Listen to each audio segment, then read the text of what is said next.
আমি আজকে যে টপিকের উপর আলোচনা করব সেটা হলো আমাদের আত্মপরিচয়ের বাস্তবতা এবং আমাদের আত্মপরিচয়ের সংকট। এই টপিকের উপর আমি আজকে আলোচনা করার চেষ্টা করবো, যেহেতু যুবকদের সংখ্যা এখানে বেশি। আল্লাহ তাআলা আমাকে যেন ইখলাসের সাথে বিশুদ্ধ কথা বলার তৌফিক দান করেন।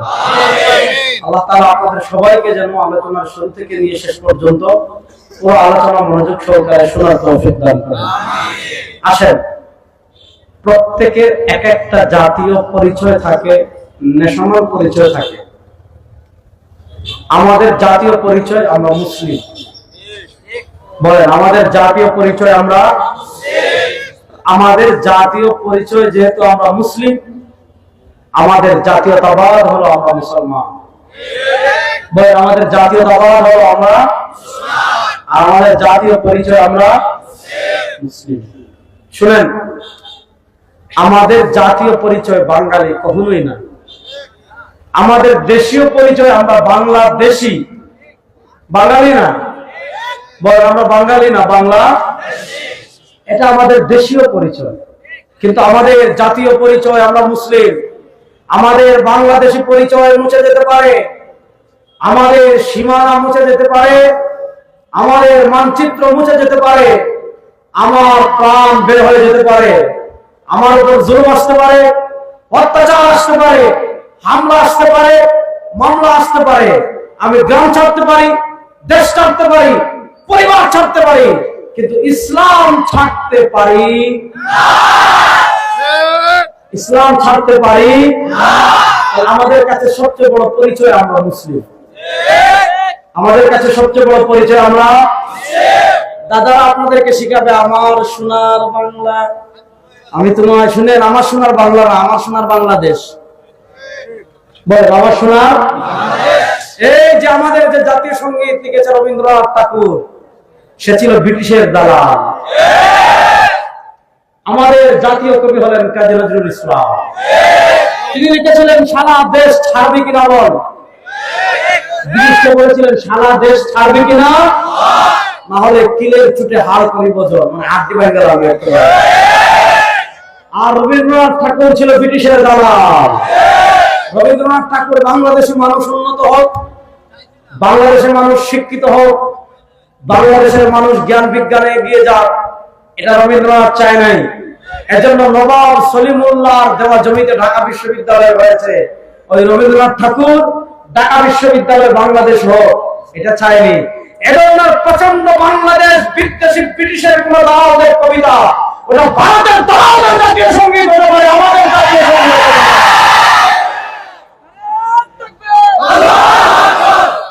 ওই দালালদের কবিতা পরিবর্তন করার দরকার আছে না নাই? শুনেন, অন্তর্বর্তীকালীন সরকার আপনারা মানুষের রক্তের উপর এসেছেন। হাজারের মানুষ জীবন দিয়ে, রক্ত দিয়ে ভারতের আধিপত্যবাদকে পরাজিত করেছে। সুতরাং যে কবিতায় বাংলাদেশ নাই, যে কবিতায় একাত্তরে আমার শহীদদের কথা নাই, যেই কবিতায় আমার 92% মুসলমানদের চেতনার কথা নাই, ওই কবিতা মুজিববাদীদের জাতীয় সঙ্গীত হতে পারে। ওই কবিতা ভারতের 5টা গোলামদের জাতীয় সঙ্গীত হতে পারে। 92% মুসলমানদের জাতীয় সঙ্গীত হতে পারে না, পারে না, পারে না। আমরা মানি না। বলেন, আমরা মানি না। ময়মনসিংহের মানুষ এখনো ডরাইতেছেন না? আওয়ামী লীগকে ভাগানোর 6 মাস হয়ে গেল, এখন ডরায়। বলেন, ভারতের গোলামদের, উনি যে বলেছে আমার সোনার বাংলা, আবার বলেছে ওমা। এই ওমা মানে তা কারে ডাকছে? ওমা মানে তার কালিমারে ডাকছে, মূর্তিরে। আমরা ডাকবো একমাত্র কাকে? সুতরাং এই কবিতা আমাদের জাতীয় সঙ্গীত। বাংলাদেশের জন্য এর চেয়ে দুর্ভাগ্যের আর কোনো বিষয়। আমাদের অন্তর্বর্তীকালীন সরকার সবই পরিবর্তন করে ফেলছে। সংবিধান পরিবর্তন করছে, নির্বাচন ব্যবস্থা পরিবর্তন করছে। আর জাতীয় সঙ্গীত পরিবর্তনের কথা বললে বলবেন যে আমরা বিতর্কিত কোনো কাজ করতে চাই না। না, বিতর্কিত না, এটা বাংলাদেশের 92% মানুষের প্রাণের দাবি। গত জুলাই আগস্টের গণবিপ্লবে হাজারের অধিক মানুষ রক্ত দিয়ে ভারতের আধিপত্যবাদকে পরাজিত করেছে। সুতরাং আমার সোনার বাংলা বলে সে কলকাতাকে বুঝাবে, আমার সোনার বাংলা বলে বাংলাদেশ ভারত সব এক করে ফেলবে। ওই কবিতা জাতীয় সঙ্গীত হিসাবে আমরা দেখতে চাই না। ঠিক কিনা? তাহলে আমাদের জাতীয় পরিচয় আমরা মুসলিম। বলেন আমাদের জাতীয় পরিচয় আমরা মুসলিম। আরে যুবকের দল যারা বলেন আমাদের জাতীয় পরিচয় আমরা মুসলিম। মুসলমানদের জাতির পিতা হযরত ইব্রাহিম। বলেন মুসলমানদের জাতির পিতা হযরত ইব্রাহিম। এর বাইরে আমাদের কোনো আব্বা নাই, এর বাইরে আমাদের কোনো জাতীয় আব্বা নাই, এর বাইরে আমাদের জাতীয় কোনো খালা নাই, এর বাইরে আমাদের জাতীয় কোনো ভাবি নাই। এই কোন স্বৈরাচারের বাপ আমাদের জাতির পিতা হতে পারে না, কোন লেডি ফেরাউনের বাপ আমাদের জাতির পিতা হতে পারে না। আমরা মুসলমান, আমাদের জাতির পিতা হযরত ইব্রাহিম। যেই লোক ক্ষমতায় আসবে তারা আপনার নেতাকে জাতির পিতা বানাবে। আমরা মানি না, এই তামাশা বাংলাদেশের মানুষ দেখতে চায় না। আপনি আপনার নেতারা জাতির আব্বা বানাইয়া রাস্তার মুড়ে মুড়ে মূর্তি দাঁড় করে রাখবেন। ফাইজলামি পেয়েছেন? এই ফাইজলামি এই দেশে আর চলবে না। বলেন এই ফাইজলামি এই দেশে আর চলবে না। শুনেন, আমাদের জাতির পিতা হযরত ইব্রাহিম। আল্লাহ কোরআনে বলেছেন মিল্লাত আবিকুম ইব্রাহিম হুয়া সাম্মাকুমুল মুসলিমিন। তোমাদের জাতির পিতা হযরত ইব্রাহিম, তিনি তোমাদের নামকরণ করেছেন মুসলমান। রাসূলুল্লাহ সাল্লাল্লাহু আলাইহি ওয়াসাল্লাম হাদিসে তার পরিচয় বলেছেন, আনা আব্দুল্লাহ, আমি আব্দুল্লাহর ছেলে। আনা মিন কুরাইশ, আল্লাহ তাআলা আমাকে কুরাইশ বংশে পাঠিয়েছেন। আনা দাওয়াতু আবি ইব্রাহিম, নবী করিম সাল্লাল্লাহু আলাইহি ওয়াসাল্লাম বলেন, আমি আমার জাতির পিতা হযরত ইব্রাহিম আলাইহিস সালামের দোয়ার ফসল। আনা বাশারাতু ঈসা, আমি হলাম হযরত ঈসার সুসংবাদ। এজন্য শুনেন, এই শতাব্দীতে মুসলমান মৌলিক দুইটা সংকটের মোকাবেলা করছে। একটা সংকটের নাম হলো জাতীয়তাবাদ, আর আরেকটা সংকটের নাম হলো সেকুলারিজম তথা ধর্মনিরপেক্ষতাবাদ। কে বাংলাদেশি? ইসলামে এটা ম্যাটার না, ইসলামে এটার কোনো দাম নাই। কে পাকিস্তানি? ইসলামে এটা ফজিলতের কোনো বিষয় না। কেউ সৌদি আরবের? ইসলাম এটা কোনো ফজিলতের বিষয় না। কে আরবের? ইসলাম এটা কোনো ফজিলতের বিষয় না। আপনার ভাষা মক্কার পাশে, ইসলাম এটা কোনো ফজিলতের বিষয় না। ইসলাম বলে এই যে আল্লাহ আমাদেরকে বিভিন্ন দেশে বিভক্ত করেছেন, আল্লাহ আমাদেরকে বিভিন্ন গোত্রে বিভক্ত করেছেন, আল্লাহ আমাদেরকে বিভিন্ন এলাকায় বিভক্ত করেছেন। আমাদের সকলের সূচনা আদম থেকে। বলেন আমাদের সকলের সূচনা জোরে বলেন না বান্দর থেকে? বলেন আমাদের সূচনা কার থেকে? আদম থেকে। যারা আমাদেরকে বান্দরের বাচ্চা বানাতে চেয়েছিল, ওই বান্দরের বাচ্চাদেরকে দেশ থেকে খেদাইয়া ভারতে পাঠাইছি। আর এখন যদি কেউ বান্দরের বাচ্চা আমাদেরকে বানাতে চান, শিক্ষা সিলেবাসে বান্দর ঢুকাতে চান, শেখ হাসিনা তো পোশাক পরে যাইতে পারছে, বিস্কেট 8-10টা নিয়ে যাইতে পারছে। এখন শিক্ষা সিলেবাসকে তামাশা করবেন, বিবর্তনবাদ ঢুকাবেন, ট্রান্সজেন্ডার ঢুকাবেন, হিন্দুয়ানি শিক্ষা সিলেবাস চালু করবেন, আল্লাহ ইসলামের জীবনী বাদ দিয়ে দিবেন, সাহাবা ইকরামের জীবনী বাদ দিয়ে দিবেন, উম্মার মহান মুজাহিদদের জীবনী বাদ দিয়ে দিবেন, ইসলামকে সাইড করতে চাইবেন, আমাদের মুসলমানদের ইতিহাস বিকৃত করবেন, ভারত উপমহাদেশের মুসলিম শাসকদের ইতিহাসকে বিকৃত করবেন, আমাদের ইসলামের মহান বীর ভারত উপমহাদেশ যারা শাসন করেছে তাদেরকে ডাকাত হিসাবে আপনি উপস্থাপন করবেন। শেখ হাসিনা তো শাড়ি নিয়ে পলাইতে পারছে, আপনারা লুঙ্গি নিয়ে পলাইতে পারবেন না। এই বাংলাদেশে আর কোন আধিপত্যবাদ আমরা দেখতে চাই না। ওপারে থাকবেন, ভালো থাকেন, বন্ধু হয়ে থাকেন, আর এদিক নিয়ে খুচাখুচি করবেন, ঠ্যাং ভাঙ্গা বাড়াবেন একেবারে ইনশাআল্লাহ। এদিক থেকে মানচিত্রের দিকে হাত বাড়াবেন, হাত কেটে গাছের সাথে ঝুলাই দেবেন। আধিপত্যবাদের মোকাবেলা করার জন্য প্রস্তুত আছেন? আমরা পৃথিবীর কোন আধিপত্যবাদকে ভয় পাই না। ভারত বন্ধু হিসাবে থাকতে চান, থাকেন, আর বাংলাদেশের প্রভু হতে চান। গত 4-5 দিন আপনারা চাঁপাইনবাবগঞ্জ সীমান্তে দেখেছেন, আমার কৃষক ভাইরা আমদানি বাড়িয়ে গিয়েছে। বাংলাদেশ নিয়ে বাড়াবাড়ি করবেন, 14 কোটি মুসলমান ঐক্যবদ্ধ হয়ে 7 সিস্টারকে টুকরা টুকরা করে দেওয়ার জন্য প্রস্তুত আছেন।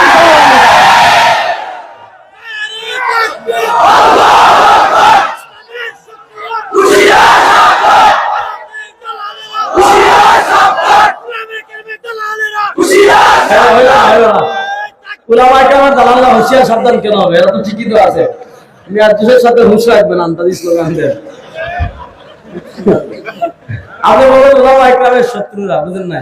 ওই যে এক বেটা মরুভূমিতে বুখারী শরীফের ঘটনা আসছে না, যে বেচারা মরুভূমিতে এটা জুসে বলে ফেলছে, আমাদের জুসে রাখতে হবে, জুসে থাকতে হবে। কি বলেন? কথা ভালো করে বুঝেন, খুব ভালো করে বুঝেন। আমরা একটা কঠিন সময় পার করছি। এই সময় আমাদের আশেপাশ থেকে অনেকে আমাদেরকে খুঁচাবে। আপনার পারে আপনি যা ইচ্ছা তা করেন, কিন্তু এই পারের দিকে যদি একবার হাত তুলেন, এমন বাদাম দিমু আর এমন সাঁতার দিমু, কিয়ামত পর্যন্ত মনে রাখবেন। ইনশাআল্লাহ বলেন। কথা ভালো করে বুঝেন।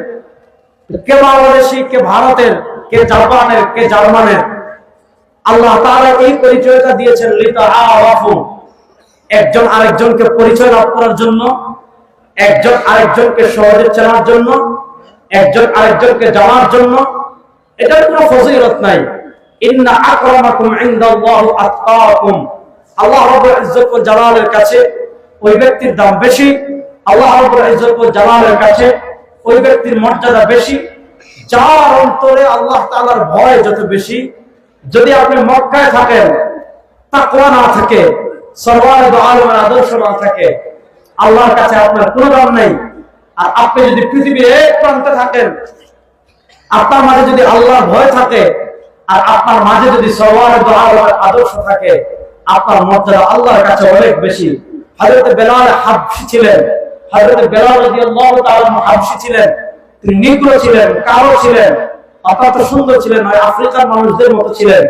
কিন্তু সেই বেলালকে ইসলাম কি পরিমাণ অধিকার দিয়েছে, ইসলাম কি পরিমাণ মর্যাদা দিয়েছে। সরওয়ারে দু আলম সাল্লাল্লাহু আলাইহি ওয়াসাল্লাম মেরাজ থেকে ফিরে এসে বলেন, ও বেলাল, তুমি যখন মসজিদে নববীতে আযান দেওয়ার জন্য হেঁটে যাচ্ছিলে আর জমিনে তুমি হাঁটছিলে, ইন্নী সামিআতু কারআনি আলাইকা ফিল জান্নাহ, ও বেলাল, তুমি খটখট খটখট পায়ে জমিনে হেঁটে মদিনার রাস্তায় হেঁটে হেঁটে হেঁটে হেঁটে হেঁটে হেঁটে মসজিদে নববীতে আযান দেওয়ার জন্য যাচ্ছিলে, আর ও বেলাল, তোমার এই পায়ের খটখট ধ্বনি আমি আল্লাহর জান্নাত থেকে শুনতে পেয়েছি। এটা হলো ইসলাম। বলেন, এটার নাম ইসলাম। মানুষকে যেই পরিমাণ অধিকার দিয়েছে, পৃথিবীর কোন ধর্ম মানুষকে এই পরিমাণ অধিকার দেয়। শুনেন, আজকে তারা আপনাদের কাছে কখন আসবে জাতীয়তাবাদ নিয়ে, কখনো আসবে আপনাদের কাছে মানবতা নিয়ে, কখনো আসবে আপনাদের কাছে ইন্টারফেথ নিয়ে। শুনেন, যাদের কাছে কোরআনের ইলম নাই, যাদের কাছে ইলমুল ওয়াহী নাই, যাদের কাছে কোরআন নাই, যাদের কাছে সরওয়ার দু আলম সাল্লাল্লাহু আলাইহি ওয়াসাল্লামের আদর্শ নাই, তাদের থেকে আমাদের মানবতা শিখতে হবে। ইসলাম সংখ্যালঘুদের যে পরিমাণ অধিকার দিয়েছে, নবী করিম সাল্লাল্লাহু আলাইহি ওয়াসাল্লাম নিজে হাদিসে বলেছেন, মান আরা যিম্মিয়ান ফাআনা হাজিজুহু ইয়াউমাল কিয়ামাহ।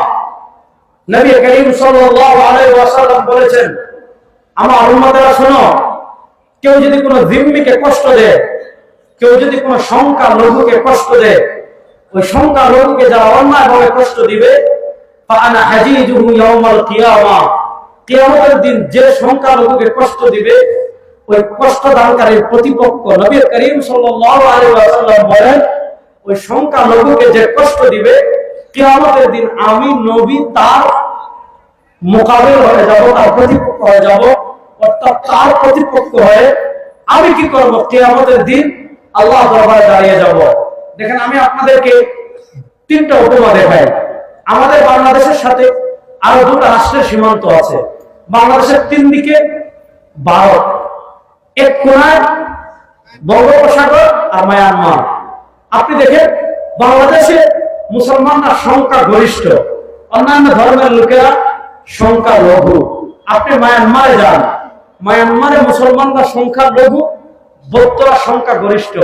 এই বৌদ্ধ জানোয়াররা পশু জবেহকে অপরাধ মনে করে, তারা মুরগি জবেহ করে না। আরে মানবতা রে, ওরে মানবতা বায়া বায়া পড়তেছে রে, বেগুন বুঝছেন না, মানবতা তারা খাইবায়, বুঝেন না? তাদের মানবতা এত বেশি, মুরগি জবেহ করে না, তাদের মানবতা এত বেশি, গরু জবাই করে না। তাদের মানবতা এত বেশি, পাখি জবাই করে না। তাদের মানবতা এত বেশি, গাছ কাটে না। কিন্তু ওই জানোয়ারদেরকে আমরা জানতে চাই, ওদের কাছে যদি মানবতা এত বেশি হয়, তাহলে আরাকানের রাখাইনের রোহিঙ্গা মুসলমানদেরকে কেন হত্যা করলি? কেন হত্যা করলি? আজ হোক কাল হোক, পৃথিবীর প্রান্তে প্রান্তে মজলুম মুসলমানদের বিজয় হচ্ছে। যে জমিতে একবার মুসলমানদের রক্ত পড়ে যায়, পৃথিবীর সেই জায়গায় পৃথিবীর কোন সুপার পাওয়ার ইসলামের বিজয় আটকাতে পারবে না। ইনশাআল্লাহ আমার কাছে আমার কালেমার পতাকা উড়বে ইনশাআল্লাহ। ইনশাআল্লাহ বলেন। আর প্রশ্ন হলো জানোয়ারের দল, আপনাদেরকে বলছি না, আরাকানেরদেরকে বলতেছি, বৌদ্ধদের, যে তোরা একটা গাছ কাটাস না, ওরে মানবতা রে। গাছের গাছের কষ্ট হবে, গাছ কাটে না। যখন মাইক ছিল না, তখন ওয়াজ ছিল না, সাউন্ড দিয়ে কি করবেন? কথা শোনা যায় না? শোনা যায়। ভালোভাবে বুঝেন, তারা ঘাস কাটে না, ঘাসের কষ্ট হবে। মাছ মারে না, মাছের কষ্ট হবে। তো বাপের মাথা খা। কথা ভালোভাবে বুঝেন। আজকে মানবতার নামে তাদের ভণ্ডামি দেখে, মানবতার নামে গাছ কাটে না, মানবতার নামে ঘাস কাটে না, মানবতার নামে মুরগি জবাই করে না, মানবতার নামে সাধু সাজে, মানবতার নামে নিরামিষ খায়। কিন্তু মায়ানমারে যখন মুসলমানদের রক্ত বন্যা বইয়ে দেওয়া হয়, আরাকানে যখন হাজার হাজার মুসলমানকে হত্যা করা হয়, ওই নরপিশাচ, ওই মানুষ নামে অমানুষ কুকুরদের কাছে আমরা জানতে চাই, তখন তোদের মানবতা কোথায় ছিল? শুনেন, যে জানোয়ারদের কাছে ইসলামের ইলম নাই, কোরআনের ইলম নাই, হাদিসের ইলম নাই, তাদের থেকে কোন মানবতা আমাদের শিখতে হবে? বলেন, তাদের কাছ থেকে কোন মানবতা আমাদের শিখতে হবে? আসেন, ভারত পৃথিবীর, ঠিক আছে সমস্যা নেই,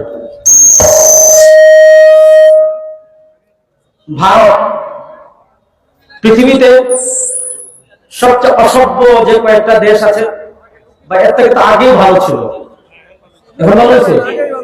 আগে ভালো ছিল না, এখন ভালো? এখন ভালো, ঠিক আছে ইনশাআল্লাহ। আপনি আমাদের বাংলাদেশে ময়মনসিংহের একদম দরিদ্র যারা, যুবকরা বুঝবেন, আমাদের ময়মনসিংহের একদম দরিদ্র যারা, তারাও দেখবেন কিছুই যদি না পায়, দোকান থেকে চালের বস্তা আনে, পুরাতন শাড়ি দেয়, আর কিছু না পায় যদি কলার পাতা দিয়ে হলেও একটা টয়লেট বানায়, একটা টয়লেট বানিয়ে সেখানে ইস্তেঞ্জা করে। আমাদের ময়মনসিংহের আপনি একজন মানুষ, একটা ফ্যামিলি এমন পাবেন না যাদের কোনো না কোনো ভাবে টয়লেটের ব্যবস্থা নেই, খোলা মাঠে টয়লেট করে, রাস্তার পাশে টয়লেট করে, এমন নজির নেই। কিন্তু ভারতে যদি আপনি কলকাতা থেকে দিল্লিতে যান, আর ফজরের সময় আপনি যদি ট্রেনের জানালা খোলেন, দেখবেন সমানে সমানে রাস্তার পাশে লাইন ধরে একজন আরেকজনের সাথে গল্প করে করে পায়খানা করতেছে। বুঝতেছেন? অসভ্য, জন্য বললাম। আচ্ছা, কথা ভালো করে বুঝেন। তাহলে আমি যে বিষয়টা বললাম, ভারতের সংখ্যালঘু হলো মুসলিম, আর সংখ্যা গরিষ্ঠ হলো হিন্দু। আপনি গুজরাটে দেখেন, সাম্প্রদায়িক দাঙ্গা তৈরি করে হাজার হাজার মুসলমানকে হত্যা করা হয়েছে। আপনি স্বাধীনতাকামী কাশ্মীরে দেখেন, হাজার হাজার মুসলমানদেরকে হত্যা করা হচ্ছে। আপনি দিল্লিতে সাম্প্রদায়িক দাঙ্গা তৈরি করে হাজার হাজার মুসলমানকে হত্যা করা হয়েছে। এখন বলা হচ্ছে আসামের মুসলিমরা নাকি ভারতীয়, এরা বাংলাদেশি, তাদেরকে তাড়িয়ে দিবে। আসামে মুসলমানদেরকে হত্যা করা হচ্ছে। হায়দ্রাবাদে সাম্প্রদায়িক দাঙ্গা, যেখানেই মুসলিম বেশি। ত্রিপুরায় মুসলমানদের উপর জুলুম করা হচ্ছে। ওখানে মুসলমানদের সংখ্যা লঘু, যার কারণে মুসলমানদের মসজিদ ভেঙে দেওয়া হচ্ছে। বাবরি মসজিদ ভেঙে দিয়ে সেখানে রাম মন্দির নির্মাণ করা হয়েছে। আপনারা দেখেছেন, অসংখ্য মসজিদ তারা ভেঙে দিচ্ছে, অসংখ্য মাদ্রাসা তারা ভেঙে দিচ্ছে, অসংখ্য মসজিদ মাদ্রাসা ভেঙে দিচ্ছে। হাজার হাজার মুসলমানকে 1947 সাল থেকে নিয়ে আজকে 2024 সাল পর্যন্ত এই দীর্ঘ সময় হাজার হাজার মুসলমানকে ভারতে সাম্প্রদায়িক দাঙ্গা সৃষ্টি করে হত্যা করা হয়েছে, মসজিদ ধ্বংস করা হয়েছে। এর বিপরীত আমাদের দুই পাশের আমাদের সাথে সীমান্তে থাকা দুটো রাষ্ট্রের কথা আমি বললাম। এর বিপরীত বাংলাদেশে দেখেন, মায়ের কুলে সন্তান যেমন নিরাপদ, বাংলাদেশের সংখ্যাগরিষ্ঠ মানুষ মুসলমান, হিন্দু, বৌদ্ধ, খ্রিস্টান, ইহুদি তারা হলো সংখ্যা লঘু। মায়ের কুলে সন্তান যেমন নিরাপদ, বাংলাদেশে হিন্দুরা তার চেয়ে বেশি নিরাপদ। এই দিন আর নাই, ওই দিন আর নাই, বুঝছেন? ওই দিন শেষ এখন। হ্যাঁ, আপনি আওয়ামী লীগের আমল নাকি আপনি মুসলমানদেরকে মাইনাস করে, ইসলামকে মাইনাস করে পাকড়ামি করবেন, হাড্ডি সোজা করে পারবেন ইনশাআল্লাহ। কথা ভালো করে বুঝেন। আমি যে জিনিসটা বোঝাতে চাচ্ছি, বাংলাদেশে ভয়েস অফ আমেরিকা বলেছে, আচ্ছা ভয়েস অফ আমেরিকা বলে যায়, আপনারা বলেন 5 আগস্ট আমাদের আপা, আহারে কি ত্যাগী পরিবার রে, সবাই প্রত্যাগ করতেছে। একজনের বউ আছে, একজনের এমপি আছে, আরেকজনের দেশ আছে, তাদের থেকে ত্যাগী পরিবার বাংলাদেশে আর আছে? কথা ভালো করে বুঝেন। আমাদের আপা, আহারে আমাদের আপা চলে যাওয়ার পর আপনারা বলেন, এই যুবকরা আল্লাহকে সাক্ষী রেখে বলেন, আল্লাহকে হাজির নাজির রেখে বলেন, 5 আগস্টের পর আপনাদের ময়মনসিংহে যত মন্দির আছে, কোন মন্দিরে মুসলমানরা আক্রমণ করেছে? বলবেন, কোন মন্দিরে মুসলমানরা হামলা করেছে? হিন্দুদের কোন ব্যবসা প্রতিষ্ঠানে মুসলমান আক্রমণ করেছে? হিন্দুদের কোন জায়গা জমি মুসলমানরা দখল করেছে? আমাদের হিন্দু নেতৃবৃন্দ বলছে বাংলাদেশে হিন্দুদের উপর কোনো আক্রমণ করা হয় নাই। তাহলে ভারতের অবস্থা দেখেন, সেখানে সংখ্যালঘু মুসলমান নির্যাতনের শিকার হয়, তাদের ঘর বাড়ি দখল করা হয়, মসজিদ ধ্বংস করা হয়, বাবরি মসজিদ দখল করে ভেঙে রাম মন্দির নির্মাণ করা হয়। আপনি আরাকানের অবস্থা দেখেন, সেখানে বৌদ্ধরা সংখ্যাগরিষ্ঠ আর মুসলমান সংখ্যালঘু, মুসলমানদেরকে প্রচারণা করা হয়। শোনো, যারা তাদের দেশের সংখ্যালঘুদের নিরাপত্তা দিতে পারে না, যারা তাদের দেশের সংখ্যালঘু মুসলমানদের মসজিদের নিরাপত্তা দিতে পারে না, ওই জানোয়ারদের থেকে মানবতা মুসলমানদের শিখতে হবে না। আমাদের ইসলাম আমাদেরকে যে মানবতা শিখিয়েছে, ওরকম মানবতার দৃষ্টান্ত পৃথিবীর কেউ দেখাতে পারবে না। সুতরাং আমাদেরকে মানবতা শিখিয়েছেন আল্লাহ, আমাদেরকে মানবতা শিখিয়েছেন সাল্লাল্লাহু আলাইহি ওয়াসাল্লাম। ওই যুবকরা শোনো, সাল্লাল্লাহু আলাইহি ওয়াসাল্লাম আমাদেরকে মানবতা শিখিয়েছেন। আর আজকে তুমি আল্লাহর কোরআন বাদ দিয়ে, সাল্লাল্লাহু আলাইহি ওয়াসাল্লামের আদর্শ বাদ দিয়ে আজকে তুমি মানবতা শেখার জন্য যাও আমেরিকার কাছে, আজকে তুমি মানবতা শেখার জন্য যাও ইউরোপের কাছে, আজকে তুমি মানবতা শেখার জন্য যাও ভারতের কাছে, আজকে তুমি মানবতা শেখার জন্য যাও চীনের কাছে। তোমার তো নিজের লজ্জা হওয়া উচিত, কচু গাছে ফাঁস দিয়ে তোমার মরে দেওয়া উচিত। এটার জন্য বললাম, কারণ ফাঁস দেওয়া তো হারাম, কচু গাছে ফাঁস দেওয়া যায় না, এর জন্য বললাম। একটা হাদিস বলি, তাহলে বাস্তবতা বুঝবেন মুসলমান। নবী করিম সাল্লাল্লাহু আলাইহি ওয়াসাল্লাম বলেছেন, আমার উম্মার উপর এমন একটা সময় আসবে, আমার উম্মার উপর এমন একটা কাল আসবে, আমার উম্মার উপর এমন একটা যুগ আসবে, লাতাত্তাবিউন্না সানানা মান কানা ক্বাবলাকুম শিবরান বিশিবরিন ওয়া দিরাআন বিদিরা হাত্তা লাউ সালাকু ফি জুহরি দাব্বিল লাসালাকতুমুহু। সামটা কোন ভাইয়া না লাগে। লাতাত্তাবিউন্না সানানা মান কানা ক্বাবলাকুম শিবরান বিশিবরিন ওয়া দিরাআন বিদিরা হাত্তা লাউ সালাকু ফি জুহরি দাব্বিল লাসালাকতুমুহু। নবী করিম সাল্লাল্লাহু আলাইহি ওয়াসাল্লাম বলেন, আমার উম্মার উপর এমন একটা সময় আসবে, আমার উম্মার উপর এমন একটা কাল আসবে, আমার উম্মার উপর এমন একটা যুগ আসবে, লাতাত্তাবিউন্না সানানা মান কানা ক্বাবলাকুম। মুসলমান, ইহুদি, খ্রিস্টানদের আমাদের পূর্বে যারা দুনিয়াতে ছিল, সানানা মান কানা ক্বাবলাকুম, মুসলমান প্রত্যেকটা কদমে কদমে শিবরান বিশিবরিন ওয়া দিরাআন বিদিরাইন, মুসলমানরা প্রত্যেকটা কাজে, মুসলমানরা প্রত্যেকটা বিষয়ে, মুসলমানরা সব ক্ষেত্রে ইহুদি এবং খ্রিস্টানদের অনুসরণ করবে। হাত্তা লাউ সালাকু ফি জুহরি দাব্বিন লাসালাকতুমুহু।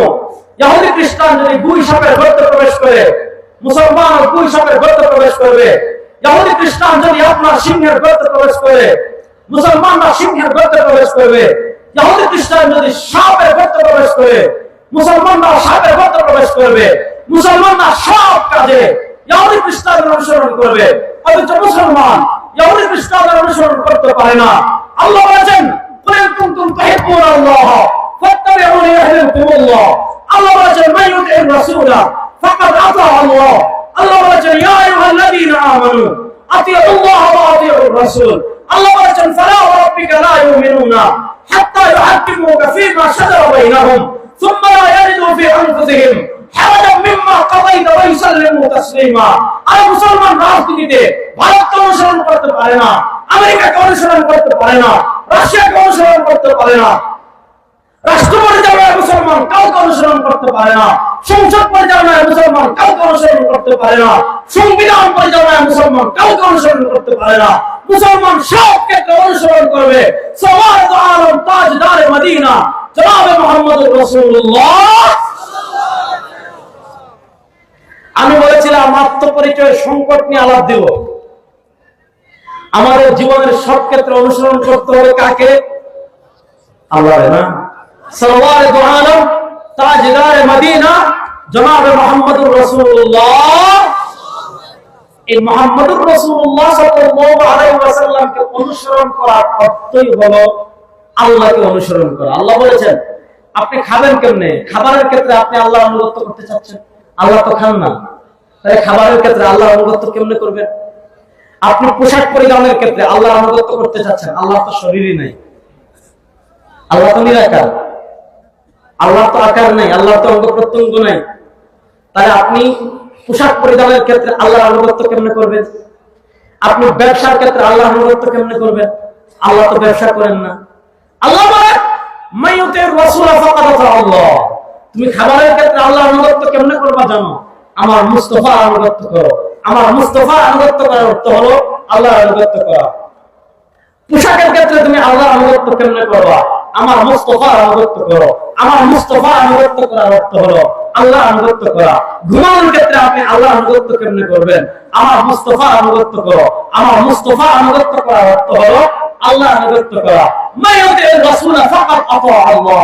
জীবনের সব ক্ষেত্রে যারা সাল্লাল্লাহু আলাইহি আদর্শের অনুসরণ করবে, সাল্লাল্লাহু আলাইহি ওয়াসাল্লামের আদর্শের অনুগত্য করার অর্থ হলো আল্লাহর আনুগত্য করা। আর আজকে মুসলমানদের আত্মপরিচয় কোথায়? আমরা নবীকে অনুসরণ করি কোথায় জানেন?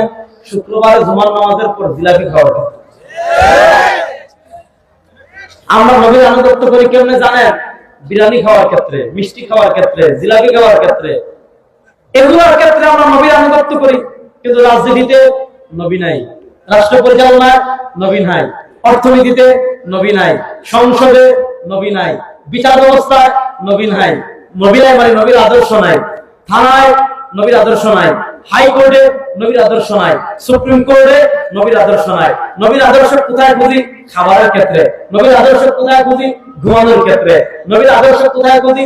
বাথরুমে ঢোকার ক্ষেত্রে। নবীর আদর্শ কোথায় খুঁজি? ঘরের মধ্যে। নবীর আদর্শ কোথায় খুঁজি? মসজিদের মধ্যে। নবীর আদর্শ কোথায় খুঁজি? মাদ্রাসার মধ্যে। নবীর আদর্শ কোথায় খুঁজি? খানকার মধ্যে। না যুবক, তোমার পরিচয় জানো, তোমার আত্মপরিচয় জানো। তোমার ঘরে যেমন নবীর আদর্শ লাগবে, তোমার শরীরে যেমন নবীর আদর্শ লাগবে, তোমার মসজিদে যেমন নবীর আদর্শ লাগবে, তোমার খানকায় যেমন নবীর আদর্শ লাগবে। তোমার দেশের সর্বোচ্চ হাইকোর্ট, তোমার দেশের সর্বোচ্চ সুপ্রিম কোর্ট, তোমার দেশের বিচার ব্যবস্থা, তোমার দেশের সংবিধান, তোমার দেশের সংসদে নবীর আদর্শ বাস্তবায়ন করার প্রয়োজন আছে না? আজকে তোমার দেশের সংসদে সেকুলারিজম, তোমার দেশের সংসদে সোশ্যালিজম, তোমার দেশের বিচার ব্যবস্থা ব্রিটিশ, তোমার দেশের অর্থনীতিতে পুঁজিবাদ, তোমার দেশের সিটি কর্পোরেশনে নবীর আদর্শ নাই, সংসদে নবীর আদর্শ নাই, বিচার ব্যবস্থায় নবীর আদর্শ নাই, অর্থনীতিতে নবীর আদর্শ নাই, রাষ্ট্র পরিচালনায় নবীর আদর্শ নাই, সিটি কর্পোরেশনে নবীর আদর্শ নাই, উপজেলায় নবীর আদর্শ নাই, থানায় নবীর আদর্শ নাই, রাষ্ট্রের কোথাও নবীর আদর্শ নাই। আপনি নবীর আদর্শ শুধু নিয়ে মসজিদে বসে থাকার জন্য ইসলাম আসে নাই, নবীর আদর্শ নিয়ে শুধু মাজারের পরে থেকে বিরিয়ানি আর জিলাপি খাওয়ার জন্য আসে নাই। আর ইসলাম যদি শুধু মাজারে জিলাপি আর নিমকি খাওয়ার জন্য আসতো, আল্লাহ নবী ওহুদে তার তান্ডব শহীদ করা লাগতো না। আজকে আমরা ইসলাম মসজিদে শুক্রবারে যদি আলাই ফেসের জিলাপি একটা পাই, আলহামদুলিল্লাহ শেষ। এক সপ্তাহে জিলাপি পাইছি, আরেক সপ্তাহে বিরিয়ানি পাইছি, আরেক সপ্তাহে মনে করেন আর কি পাইনি, মিষ্টি, বস আলহামদুলিল্লাহ। কিন্তু শুনুন মুসলমান, আমি যদি ইসলামের পরিচয় ধারণ করি, আমি যদি মুসলিম পরিচয় ধারণ করি, আমি যদি ইসলামের পরিচয় গড়ে উঠতে চাই, আমি যদি ইসলামের পরিচয়ে সামনে অগ্রসর হতে চাই, আল্লাহ তাআলা কোরআনে আমাকে বার্তা দিয়েছেন, আল্লাহ তাআলা কোরআনে আমাদেরকে মেসেজ দিয়েছেন। কি মেসেজ দিয়েছেন? ইয়া আইয়ুহাল্লাযীনা আমানু দুখুলু ফিস-সিলমি কাফা ওয়া লা তাত্তাবিউ খুতুওয়াতিশ শাইতান ইন্নাহু লাকুম আদুউম মুবিন। ইয়া আইয়ুহাল্লাযীনা আমানু দুখুলু ফিস-সিলমি কাফা ওয়া লা তাত্তাবিউ খুতুওয়াতিশ শাইতান ইন্নাহু লাকুম আদুউম মুবিন। ইহুদীদের স্বভাব ছিল মতের পক্ষে আসলে ধর্ম মানত, মতের বিপক্ষে গেলে ধর্ম মানত না।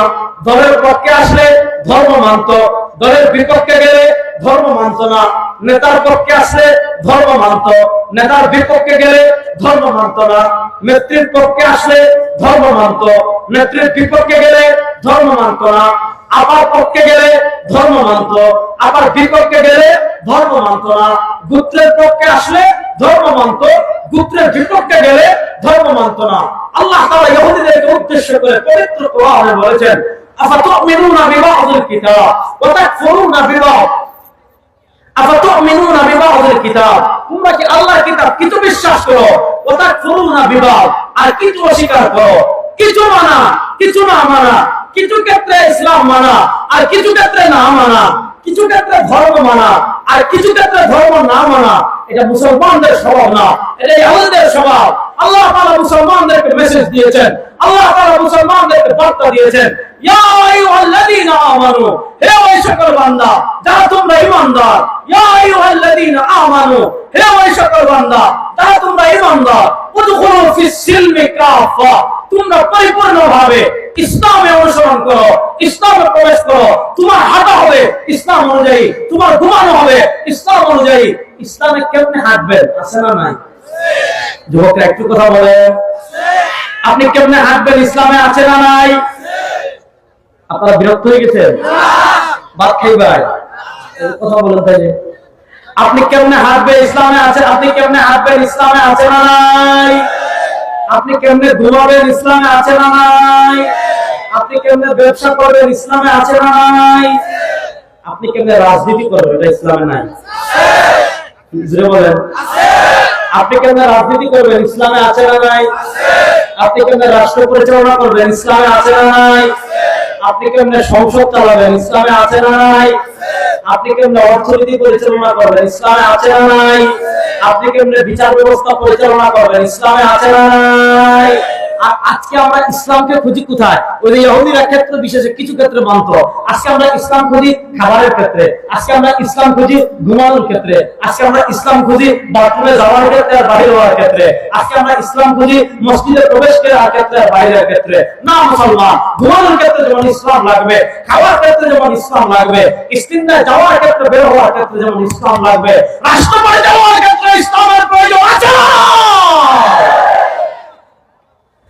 এখন তারা আমাদেরকে রাষ্ট্র পরিচালনার ক্ষেত্রে ধর্ম লাগবে না, এই চিন্তাটা তারা আমাদেরকে শিখিয়েছে যে পদ্ধতি দিয়ে। আমি বলেছিলাম দুটা জিনিস নিয়ে কথা বলবো, জাতীয়তাবাদ নিয়ে বলেছি। রাষ্ট্রে ধর্মের প্রয়োজন নেই, অর্থনীতিতে ধর্মের প্রয়োজন নেই, বিচার ব্যবস্থায় ধর্মের পরিবর্তন প্রয়োজন নেই, সংবিধানে ধর্মের পরিবর্তন নাই মানে প্রয়োজন নাই, সংসদে ধর্মের প্রয়োজন নাই। এই চিন্তাটা এবং এই বিশ্বাসটা যে জিনিসকে সামনে রেখে তারা আমাদেরকে শিখিয়েছে, ওটা হলো সেকুলারিজম। সেকুলারিজমের আবিষ্কার করেছে খ্রিস্টানরা। কোন চেতনাকে সামনে রেখে? তাদের কথা ছিল ধর্ম আপনি 100 পালন করেন গির্জার বাহিরে, আর ধর্মের প্রয়োজন নাই। আপনি ব্যক্তি জীবনে ধর্ম পালন করতে চাচ্ছেন, গির্জায় যান। আপনি পরিবার নিয়ে ধর্ম পালন করতে চাচ্ছেন, গির্জায় যান। আপনার ফ্যামিলি নিয়ে ধর্ম পালন করতে চাচ্ছেন, গির্জায় যান। রাষ্ট্র পরিচালনায় ধর্ম লাগবে না, সংসদে ধর্ম লাগবে না, বিচার ব্যবস্থায় ধর্ম লাগবে না, অর্থনীতিতে ধর্ম লাগবে না, রাষ্ট্র পরিচালনায় ধর্ম লাগবে না। এটা হলো খ্রিস্টানদের থিম। ওই খ্রিস্টানদের থিমটা আমাদেরকে তারা যেভাবে শিখিয়েছে, ওটার নাম হলো সেকুলারিজম। সেকুলারিজম মানে ধর্ম মাথায় রাখো, সেকুলারিজম মানে ধর্ম মিষ্টি খাওয়ার ক্ষেত্রে রাখো, সেকুলারিজম মানে ধর্ম উরুসে রাখো, সেকুলারিজম মানে ধর্ম ঘরের ভিতর রাখো, সেকুলারিজম মানে ধর্ম মাদ্রাসার ভিতর রাখো। ও মুসলমান, এই পরিবর্তিত বাংলাদেশে সংসদে ইসলামকে বিজয় করার জন্য আপনারা প্রস্তুত আছেন না? এই চিন্তাটা আমাদের ঝেড়ে ফেলতে হবে। ইসলাম যেমন ঘরের জন্য এসেছে, ইসলাম তেমন সংসদের জন্য এসেছে। বড় আস্তে বললেন, আপনারা ঠিক বললেও ঠিক, না বললেও ঠিক। ইসলাম যেমন ঘরের জন্য এসেছে, ইসলাম তেমন সচিবালয়ের জন্য এসেছে। ইসলাম যেমন ঘরের জন্য এসেছে, ইসলাম তেমন সুপ্রিম কোর্টের জন্য এসেছে। সুতরাং এই পরিবর্তিত বাংলাদেশের রাষ্ট্রের সব সেক্টরে ইসলাম বিজয় হোক। আপনারা চান কি চান না? সব সেক্টরে ইসলামকে বিজয় করার জন্য প্রস্তুত সবাই আছেন তো ইনশাআল্লাহ? নানা তন্ত্র দেখেছি, নানা মন্ত্র দেখেছি, সব তন্ত্র মন্ত্রের খেলা শেষ। এবার হবে ইসলামের বাংলাদেশ। আল্লাহ তাআলা ইসলামের বাংলাদেশ গড়ার তৌফিক আমাদের সবাইকে দান করেন। আল্লাহ তাআলা ইসলামের বাংলাদেশ গড়ার পক্ষে মেহনত করার তৌফিক আমাদের সবাইকে দান করেন। আল্লাহ তাআলা যে কথাগুলো বললাম আমাকে আপনাদের সবাইকে আমল করার তৌফিক দান করেন। আমিন। ইন আসাবতু ফামিনাল্লাহ ওয়া ইন আখতাতু ফামিনাশ শাইতান। সুবহানাকাল্লাহুম্মা ওয়া বিহামদিকা আশহাদু আল্লা ইলাহা ইল্লা আনতা আস্তাগফিরুকা ওয়া আতুবু ইলাইক। আসসালামু আলাইকুম।